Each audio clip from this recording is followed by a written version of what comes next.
देखिए, रायबरेली का और मेरे परिवार का शायद हिंदुस्तान में सबसे पुराना रिश्ता है। शायद ऐसा कोई और परिवार नहीं है जिसका 100 साल का रिश्ता जैसे हमारा है। यहां पहले जवाहरलाल नेहरू मेरे परदादा आए थे, किसानों का आंदोलन हुआ, किसानों पर गोली चली थी, और मैं कह सकता हूं कि जवाहरलाल नेहरू को राजनीति करनी रायबरेली के किसानों ने, रायबरेली के लोगों ने सिखाया था। और ये छोटी बात नहीं है, क्योंकि जिस व्यक्ति को रायबरेली ने राजनीति सिखाई वो देश के प्रधानमंत्री बने और उन्होंने देश की नींव रखी थी। तो एक प्रकार से रायबरेली ने हिंदुस्तान का जो राजनीतिक फाउंडेशन है, जो नींव है, रायबरेली के किसानों ने, रायबरेली के मजदूरों ने, रायबरेली के युवाओं ने रखा था। उसके बाद यहां इंदिरा गांधी जी आई, बैंक नेशनलाइजेशन हुआ, हरी क्रांति हुई, उसमें भी आपकी देन थी। और फिर सोनिया गांधी जी आई और अब मैं यहां आया हूं।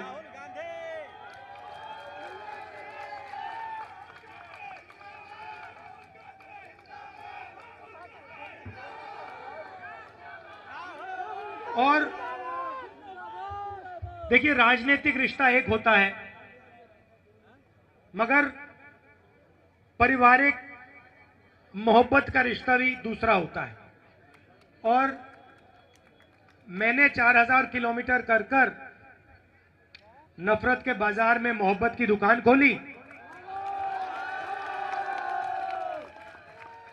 और मोहब्बत की दुकान छोड़ो, आपने यहां मोहब्बत का मॉल खोल दिया है, सुपरमार्केट खोल दी। तो मुझे बहुत अच्छा लग रहा है कि मैं आपकी सेवा के लिए यहां आया हूं। आपके दिल में जो है, आपके जो सपने हैं, उनके लिए आपके साथ लड़ने आया हूं, और आपने इतने प्यार से, मोहब्बत से मेरा स्वागत किया है, तो इसका धन्यवाद करता हूं आपसे। देखिए, रायबरेली में हमने काफी काम किया। मीडिया के दोस्त, मैंने मीडिया को दोस्त कहा, 2-3 यहां हैं, हमारे मीडिया के मित्र हैं, मुस्कुरा रहे हैं, चेहरे दिख रहे हैं, मगर सच बताऊं तो ये हमारे दोस्त नहीं है, आपके दोस्त नहीं है, किसानों के दोस्त नहीं है, अदानी के दोस्त हैं।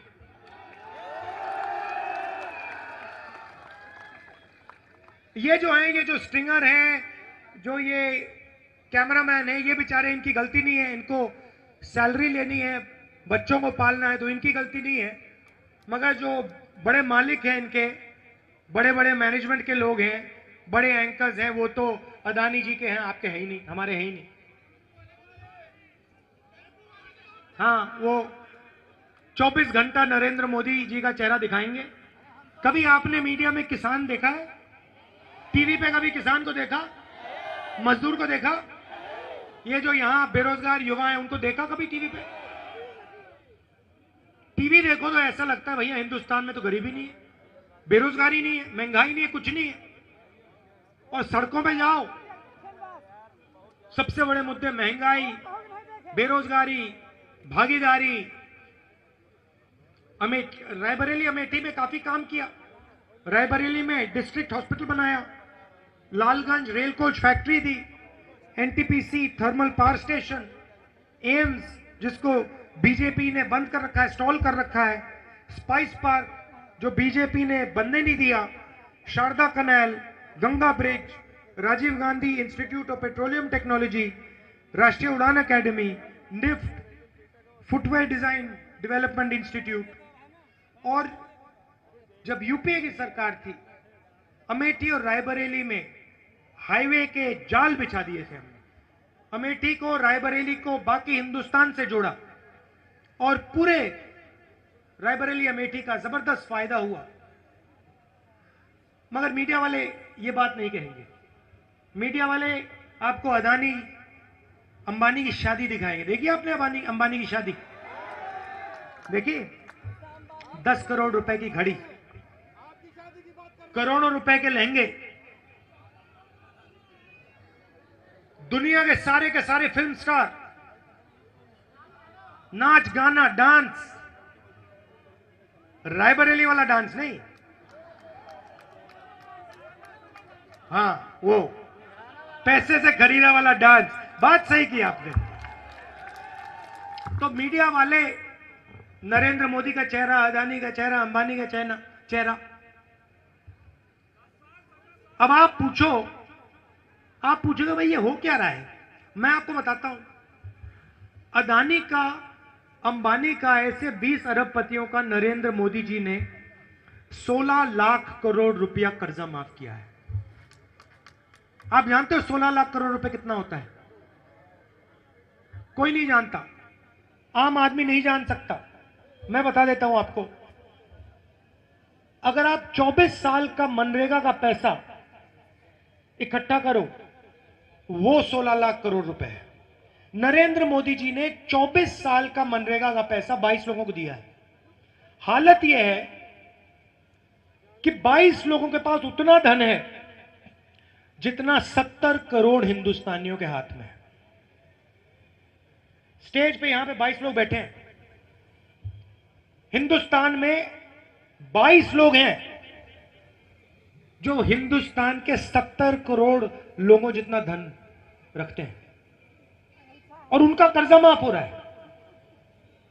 वो टीवी चलाते हैं, वो नरेंद्र मोदी जी को टीवी पे लाते हैं। अच्छा, प्रधानमंत्री की सैलरी क्या है जानते हो? प्रधानमंत्री का कितना है भाई? प्रधानमंत्री की सैलरी कितनी है? हाँ, 2.5 लाख होती है। मुझे एक बात बताओ, ये 2.5 लाख रुपए की सैलरी है तो ये हर रोज लाख रुपए का सूट कैसे पहनता है?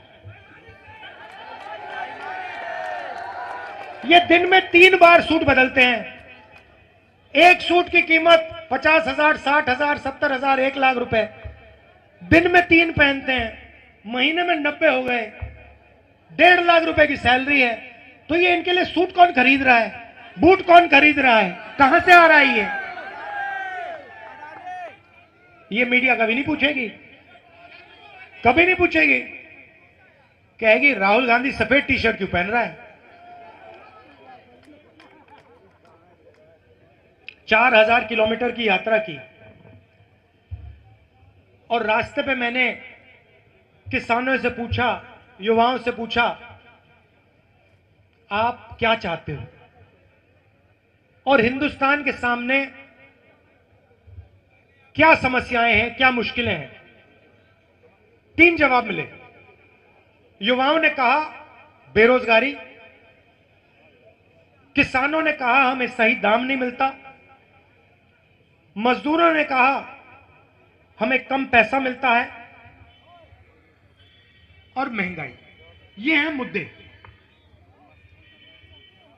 ये आप कभी टीवी पे नहीं देख सकते, सवाल ही नहीं उठता। तो हमने निर्णय लिया है, कांग्रेस पार्टी ने, कि अगर नरेंद्र मोदी 22 अरबपति बना सकता है तो हम करोड़ों लाखपति बना सकते हैं। अब आप कहोगे राहुल गांधी ने क्या बोल दिया? करोड़ों लाखपति कैसे बनेंगे? मैं आपको बताता हूं। हिंदुस्तान के सारे गरीब परिवारों की लिस्ट बनेगी। सारे के सारे गरीब परिवारों की लिस्ट बनेगी। भाई आप गरीब हो? आपका नाम क्या है? हाँ, आलोक कुमार। आलोक कुमार का नाम और उसके परिवार के सब सदस्यों का नाम उस लिस्ट में जाएगा। करोड़ों नाम होंगे। हर परिवार में से एक महिला चुनी जाएगी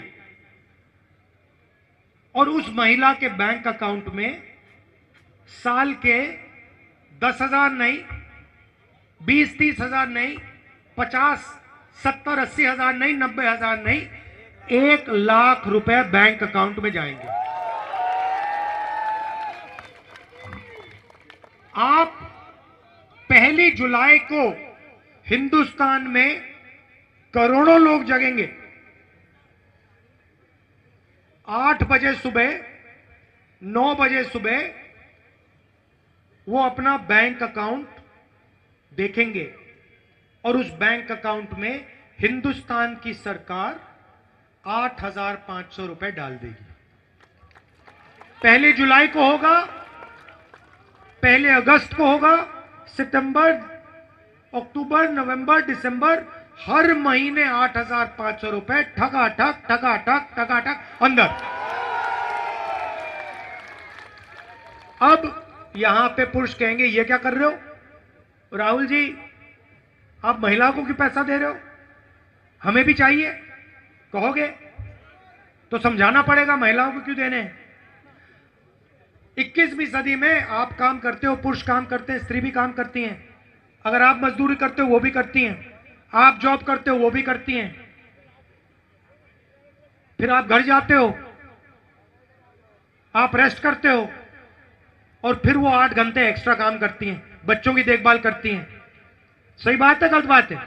सही बात है। इसीलिए महिलाओं के बैंक अकाउंट में साल का 1 लाख रुपए जाने वाला है। मगर मैं यूपी और हिंदुस्तान के पुरुषों को भी जानता हूं।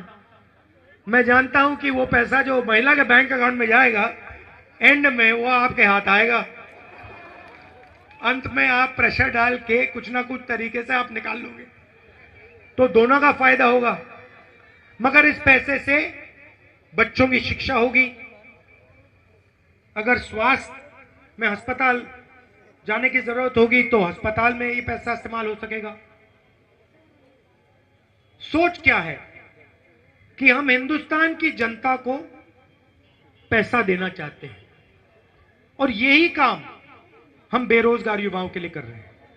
एक तरफ महिलाओं को 1 लाख रुपए, करोड़ों महिलाओं को, परिवार, गरीब परिवारों को, और दूसरी तरफ जो बेरोजगार युवा हैं, बेरोजगार वालों, यस।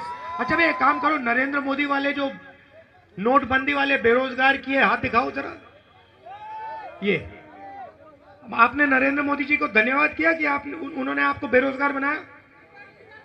थैंक यू बोला? अदानी को धन्यवाद किया? कोविड आया, अस्पताल के सामने लोग मर रहे थे, वेंटिलेटर नहीं था, ऑक्सीजन नहीं था, और देश के प्रधानमंत्री कहते हैं भाइयों और बहनों थाली बजाओ, थाली बजाओ, थाली बजाओ। और मीडिया वाले कह रहे हैं ओ देखो भैया क्या प्रधानमंत्री है, क्या बात बोली, थाली बजाओ यार, थाली बजाओ। मजा आ गया, मजा आ गया। उधर सब लोग थाली बजा रहे हैं, एक दूसरे से बात कर रहे हैं, मिल रहे हैं, कोविड धड़ाधड़ धड़ाधड़ धड़ाधड़ फैल रहा है, लोग मर रहे हैं। उसके बाद कहते हैं भैया थाली नहीं चली, चलो भाई मोबाइल फोन की लाइट जलाओ यार, मोबाइल फोन की लाइट जलाओ। और फिर बेरोजगार युवाओं से कहते हैं भाई और बहनों ऐसे करो, नाली में पाइप डालो, नाली में पाइप डालो, नाली में से गैस, उस गैस को जलाओ और पकौड़े बनाओ। वाह। और पूरी मीडिया ने ताली बजाई भैया, ये देखो प्रधानमंत्री ने क्या बोला हुआ, गैस आएगी नाले में से, नाले में से गैस, गैस जलाओ, पकौड़े बनेंगे। Master stroke, master stroke. तो अब जिनको नरेंद्र मोदी ने बेरोजगार किया, मैं आपसे 2-3 चीजें कहना चाहता हूं। पहला काम, 30 लाख सरकारी नौकरियां हैं, हमने चेक किया है, 30 लाख सरकारी नौकरियां हैं। 15 अगस्त तक वो 30 लाख नौकरियां आपके हवाले हो जाएंगी। आप लोग पेपर करते हो, पेपर लीक होता है, ईमानदार लोग पढ़ते हैं, बेईमान लोग पेपर खरीद के फर्स्ट आ जाते हैं। जैसे ही हमारी सरकार आएगी, नया कानून बनेगा, पेपर लीक वाले सीधे जेल में जाएंगे। और ये जो फैशन बना रखा है कि प्राइवेट कंपनियां पेपर चेक करती हैं, पास फेल करवाती हैं, ये सब बंद हो जाएगा। पेपर होगा तो सरकारी इंस्टीट्यूशन, सरकारी कंपनी पेपर चेक करेंगी, पास फेल वो डिसाइड करेंगी। अब तीसरी मजे की बात, जो शायद किसी सरकार ने, दुनिया की किसी सरकार ने आज तक नहीं किया, क्रांतिकारी काम। हम हिंदुस्तान के सारे बेरोजगार युवाओं को पहली नौकरी पक्की का अधिकार देने जा रहे हैं। बोलूंगा। कॉलेज, यूनिवर्सिटी, डिप्लोमा होल्डर्स को एक अधिकार मिलेगा, अप्रेंटिसशिप का अधिकार। 1 साल की नौकरी मिलेगी, गारंटी, बेहतरीन ट्रेनिंग मिलेगी, साल का 1 लाख रुपया, महीने का 8,500 रुपए बैंक अकाउंट में ठकाठक। अब होगा क्या? महिलाओं को, गरीब परिवारों को हमने पैसा दिया, बेरोजगार युवाओं को हमने पैसा दिया, उनकी ट्रेनिंग हमने करा दी।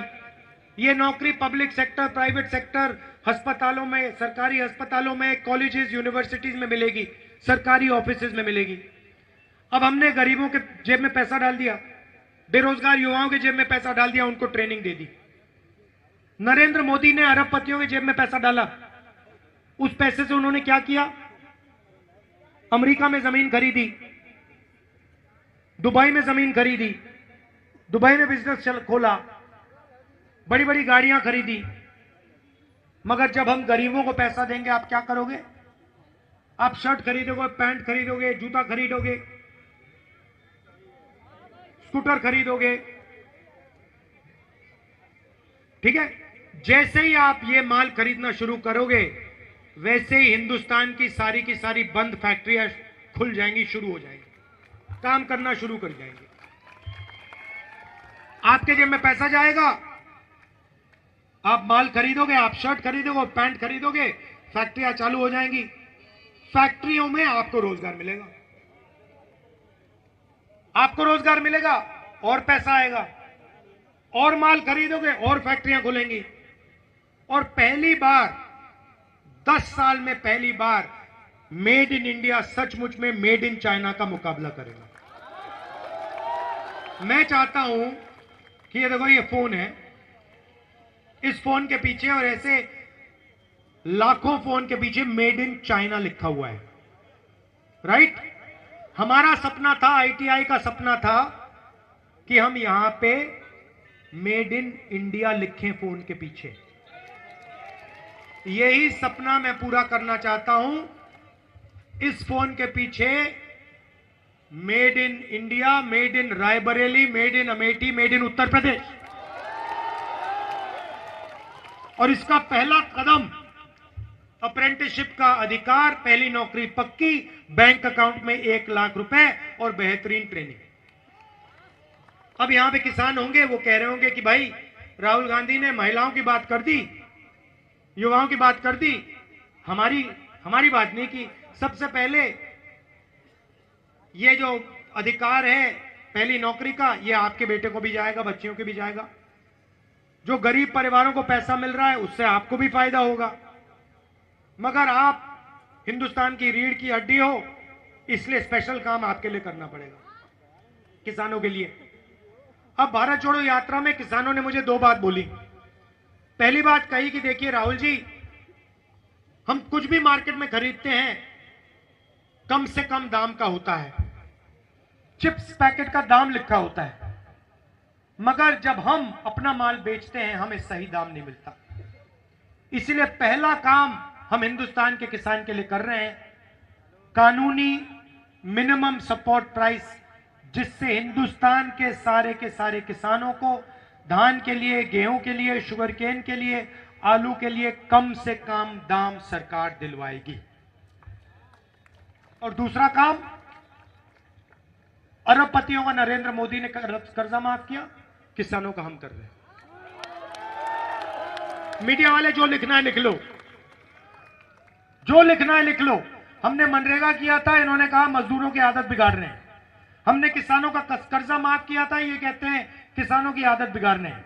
नरेंद्र मोदी अदानी को लाखों करोड़ रुपए कर्जा माफ करके देता है, ये कहते हैं विकास हो रहा है। देखो देखो विकास हो रहा है। अरबपतियों को फायदा होता है, विकास कहते हैं उसको। किसानों को फायदा करते हैं, मजदूरों को फायदा करते हैं, बेरोजगार युवाओं को फायदा होता है, कहते हैं देखो आदत बिगाड़ने हैं।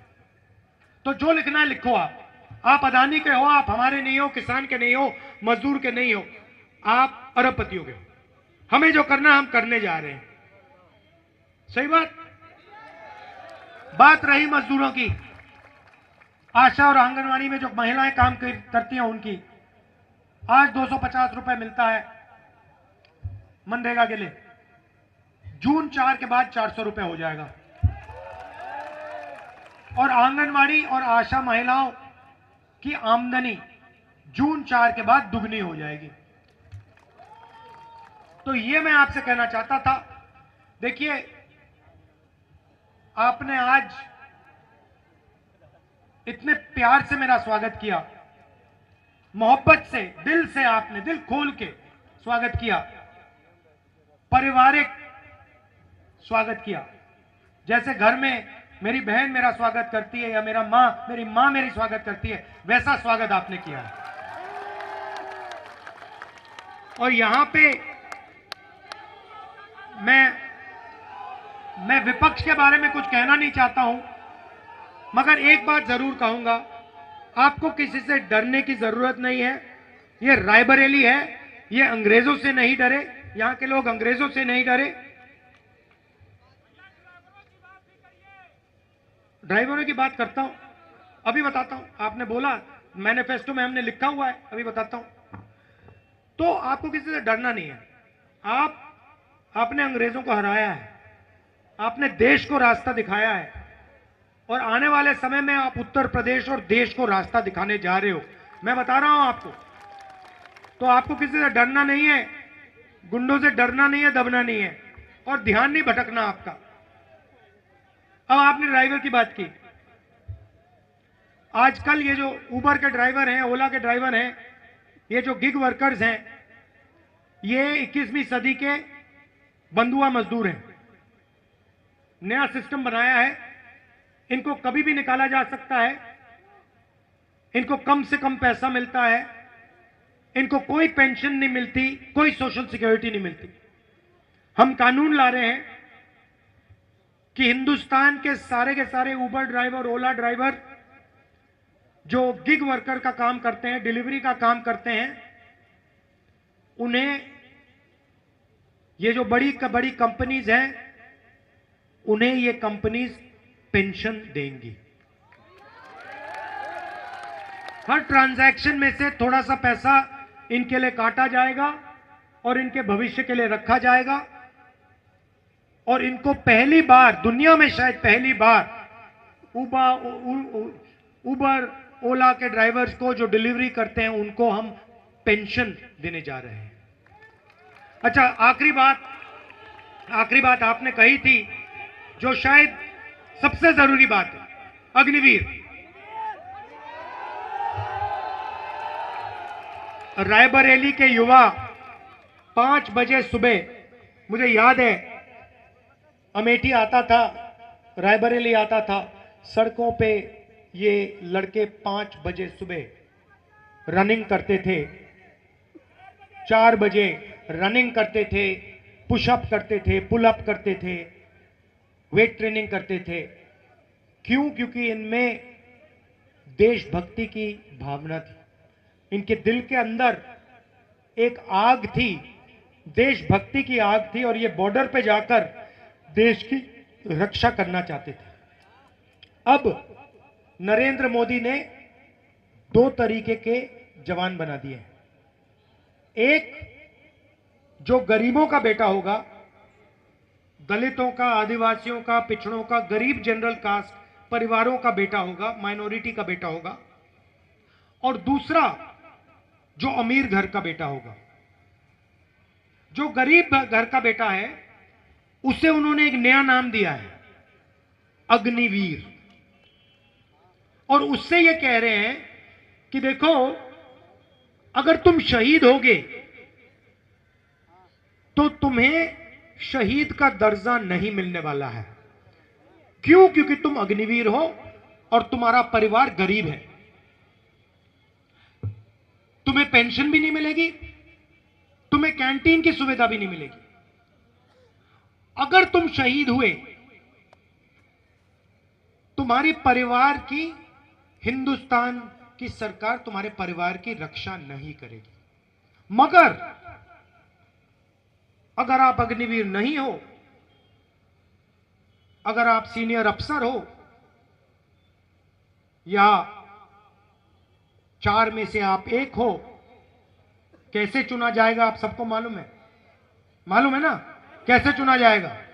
हाँ, अगर आप वो हो तो आपको पेंशन मिलेगी, शहीद का दर्जा मिलेगा, मेडल मिलेंगे, कैंटीन मिलेगी, और सरकार अंतिम क्षण तक आपके और आपके परिवार की रक्षा करेगी। मतलब सेना के अंदर इन लोगों ने 2 हिंदुस्तान, 2 तरीके के शहीद बना दिए। अभी ये मोदी ने क्यों किया? सबसे पहले आपको बताना चाहता हूं, हिंदुस्तान की सेना अग्निवीर के खिलाफ है। हिंदुस्तान की सेना अग्निवीर नहीं चाहती है। नरेंद्र मोदी और नरेंद्र मोदी के ऑफिस ने देश पर अग्निवीर योजना थोपी है। क्यों? क्योंकि नरेंद्र मोदी चाहते हैं कि जो पैसा जवानों के पेंशन में जाता है, जवानों की कैंटीन में जाता है, वो पैसा अदानी को डिफेंस कॉन्ट्रैक्ट के माध्यम से मिल जाए। यह सच्चाई है। आप पूछ लीजिए उनसे, ऐसी मीटिंग में कभी हाथ उठा के पूछे, मोदी जी एक बात बताइए, आपने अग्निवीर योजना बनाई, गरीबों से पैसा छीना, डिफेंस का बजट बढ़ता जा रहा है, आप जवान से पैसा छीन रहे हो, पैसा कहां जा रहा है? चुप हो जाएंगे। पैसा सीधा अदानी अंबानी की जेब में जा रहा है, अरबपतियों की जेब में जा रहा है। तो अग्निवीर योजना को हम खत्म कर देंगे और जैसे पहले था वैसे कर देंगे।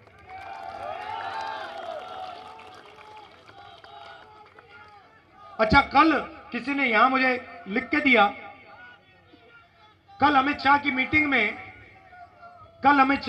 में अजीब सी बात हुई। ये इन्होंने अपने मित्र को पीट दिया। ये पता नहीं कैसे हुआ। यहां पे कहा, कोई मुझे नोट दिया है कि कल अमित शाह की मीटिंग में एक जर्नलिस्ट को बीजेपी वालों ने पीट दिया। मतलब अपने ही दोस्त को मार दिया उन्होंने। अब क्यों मारा? क्योंकि उसने पूछा कि भैया भीड़ को कितना पैसा मिला था मीटिंग में आने के लिए। तो शायद ये मीडिया वालों में एक ऐसा अच्छा मीडिया वाला मिल गया जो इनसे डरा नहीं, और उसको इन्होंने अमित शाह की मीटिंग में पीट डाला। यह है हिंदुस्तान की सच्चाई। पहले मोदी जी 400 सीट की बात करते थे, 400 पार, अब 150 भी नहीं बोल रहे।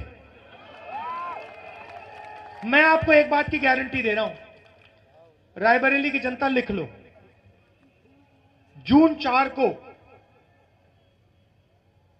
नरेंद्र मोदी हिंदुस्तान का प्रधानमंत्री नहीं होगा। आप सबका दिल से धन्यवाद करता हूं। इतनी गर्मी में आप आए, मेरा इतना मूड सुधार दिया आपने, इतना अच्छा